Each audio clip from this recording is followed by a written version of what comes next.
अस्सलाम वालेकुम व्यूअर्स, आज हम भिंडी फ्राई की रेसिपी बना रहे हैं। अगर आपको मेरी वीडियो अच्छी लगे तो प्लीज़ चैनल को सब्सक्राइब, वीडियो को लाइक और शेयर ज़रूर कीजिएगा और प्लीज़ वीडियो को लास्ट तक ज़रूर देखिएगा। तो आइए रेसिपी स्टार्ट करते हैं। एक कढ़ाई लें, उसके अंदर ऑयल ऐड करें। ऑयल हल्का सा गर्म हो तो इसमें हाफ kg भिंडी जिसको मैंने धोकर काट ली है और अब इसको फ्राई कर लें। भिंडी को मैंने फ्राई कर लिया। इसको मैंने ज़्यादा डार्क कलर नहीं किया और अब इसको निकाल लें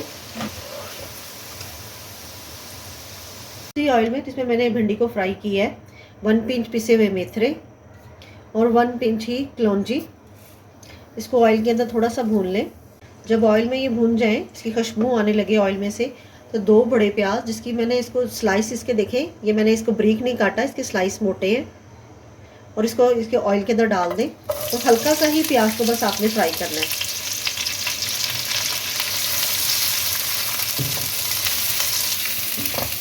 ये प्याज हमारा बस हल्का सा सॉफ्ट ही हुआ है, तो इसके अंदर 2 मीडियम टमाटर वो डाल दें और इसका फ्लेम इस टाइम पर लो कर दें ज़रा। 2 से 3 हरी मिर्चें बारीक कटी हुई। एक कच्चा आम है जिसके मैंने 2 स्लाइस लिए थे, उसको मैंने बारीक काट लिया। इसको भिंडी में डालने से इसका टेस्ट बहुत अच्छा आता है। ये नहीं डालना चाहते तो इसकी जगह पर आप अचार का मसाला भी डाल सकते हैं, उससे भी टेस्ट बहुत अच्छा आता है। 1 टीस्पून नमक, हाफ टी स्पून हल्दी, 1 टीस्पून कुटी हुई लाल मिर्च, हाफ टी स्पून पिसी हुई लाल मिर्च, हाफ टेबल स्पून पिसा हुआ धनिया। मसाले को इसके अंदर मिक्स करें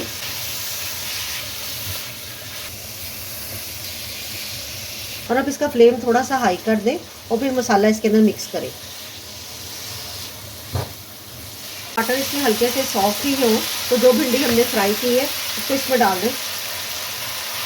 अब भिंडी इसके अंदर मिक्स करें।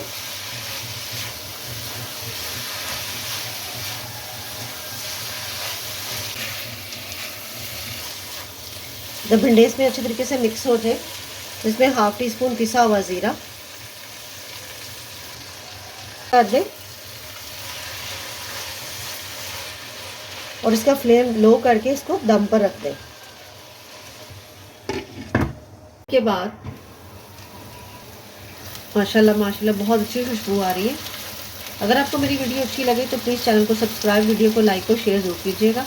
और इस तरह हमारा भिंडी का सालन सर्व के लिए रेडी है। अपना ढेर सारा ख्याल रखिएगा, मुझे दुआ में याद रखिएगा। अल्लाह हाफिज़।